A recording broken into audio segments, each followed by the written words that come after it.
Hello,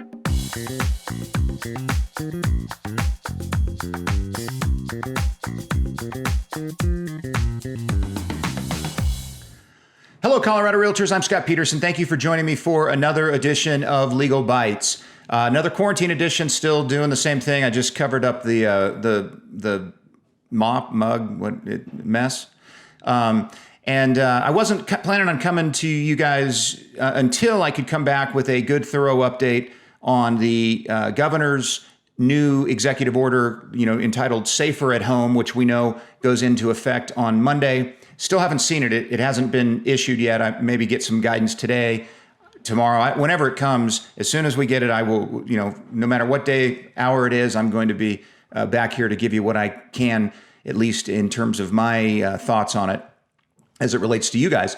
But what did transpire, and this is Friday, the 24th of April, just about noon, what did transpire over the last day or so has been that at least along the Front Range, and particularly in the Denver metro area, a number of counties or local jurisdictions, public health departments have sort of gotten together and decided that they will be extending their local orders, stay-at-home orders, or whatever they're called. Some of them are called shelter, some are stay-at-home. It's all same concepts, but their local movement limitations, they're gonna extend those until May 8th.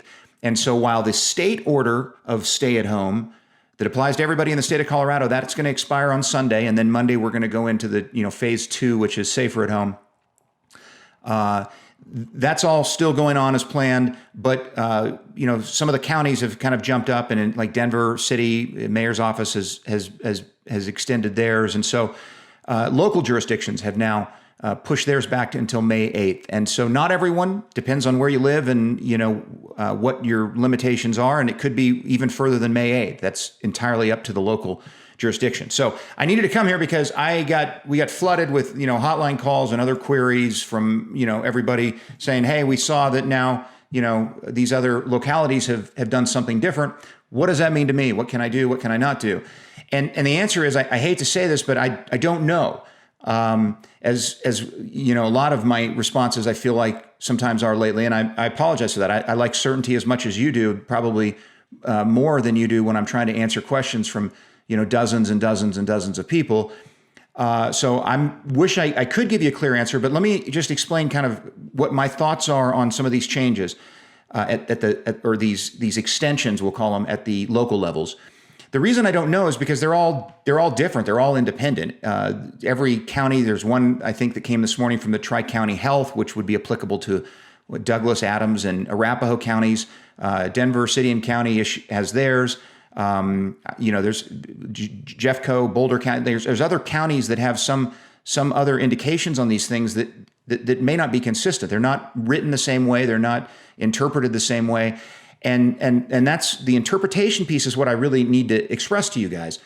So as we know, when the state had their stay-at-home order that has been in place for essentially the last month, for the first couple of weeks of that, what had been exempted and what CAR worked hard to get exempted out as an essential business or critical business was real estate transactions. And for the first few weeks of that stay-at-home order at the state level, people were, I think, generally acting pretty responsibly and carrying on with all of the social distancing limitations, those activities that would be sort of through listing of a new listing all the way through closing.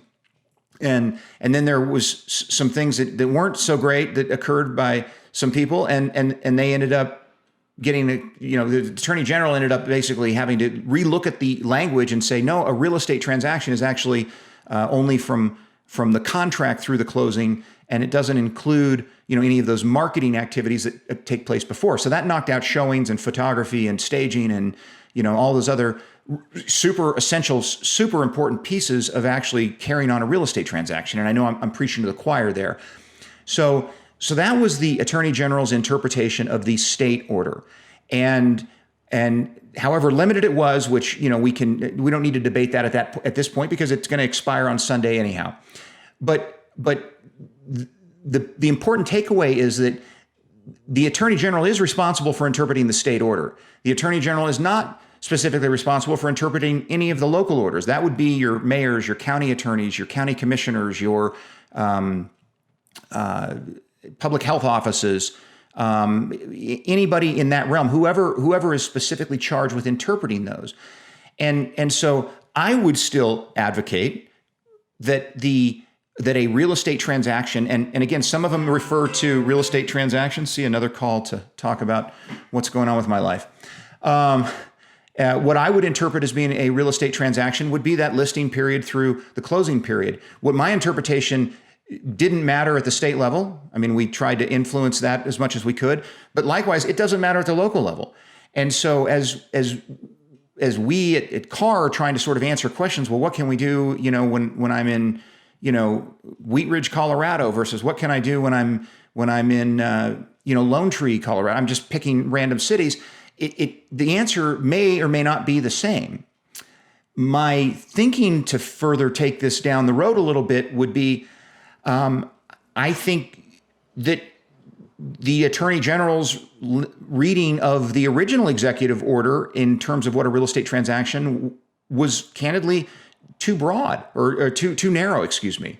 And what that left us with is not a practical ability statewide to get on behalf of a buyer and or seller to get a transaction, onto the market and into the contract and then finally through to closing. And it really hampered that, as I know you guys know, over the last several weeks, when you haven't been able to specifically do showings and specifically not get real estate photography and specifically not be able to do staging and things like that in order to, invoke interest of a buyer, even a buyer that doesn't want to see a property specifically in person, which is still, great practice. Even with that, you couldn't do a virtual tour because the photographer technically shouldn't have been out doing virtual tours or still photography or what have you. And so it really had a negative impact. What I am hopeful of is that all of you within cities and counties that have extended their stay-at-home order till May 8th are capable of not forcing your local jurisdiction officials, whether, again, mayor, city attorney, county attorney, public health department, whoever that might be. Hopefully you're not forcing them into a position where they need to interpret your own local executive orders more restrictively than I think they are currently written.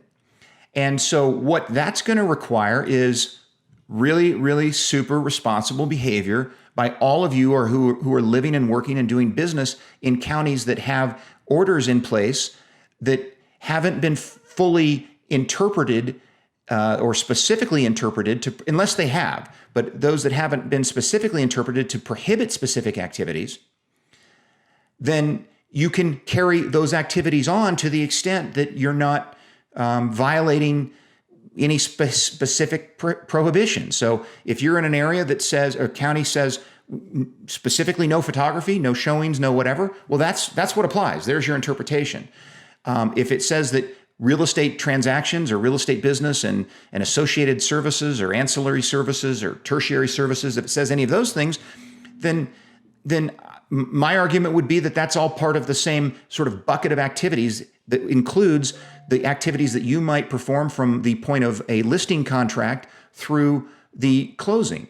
And so the only way that's going to happen, though, is if there aren't going to be people that are complaining or bad actors, or there's not people forcing these localities or the appropriate people at the local level to interpret their own local executive orders. So I hope that makes sense. I'm not here to lecture anybody, and I hate sort of browbeating people about responsibility. And even at the state level, once we know the state order comes up, the expectation is unbelievably strict and obsessive adherence to logic and social distancing and sanitation, clean hands. I mean, all of that stuff, because even the state order could be redrafted to start excluding things again to the extent that, the circumstances change. And as you guys know, circumstances have been changing minute by minute over the course of the last, 6 weeks or so for all of us here. So that's as much guidance as I can give you in terms of kind of what my thoughts are. I think you're probably better off performing the functions of your brokerage duties or your brokerage services as responsibly as you possibly can, so that, see, I'm telling you, another call. I'm not lying. as responsibly as you possibly can, so you don't invoke at the local level a more restrictive interpretation of what your local executive orders might say. So that's my thinking on this. I wish I could give you clear, specific guidance, and I can't, and it couldn't anyhow, because we're talking. I don't know how many counties are in the state, and even some cities are doing their own thing. So be mindful of everything. Know that if there are explicit restrictions, then you need to adhere to those. If the language is more broad, then you're going to have to act incredibly responsibly, because you might end up with more specific or explicit restrictions, and I'm guessing that most of you guys don't want that. So.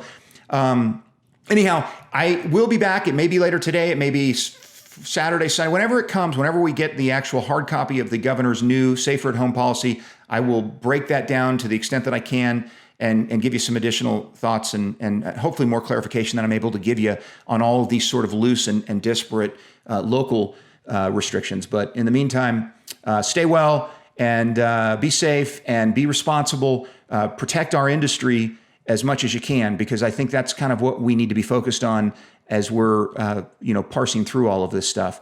Anyhow, take care, and we will see you at some point in the next couple days on another edition of Legal Bites. Thanks, guys.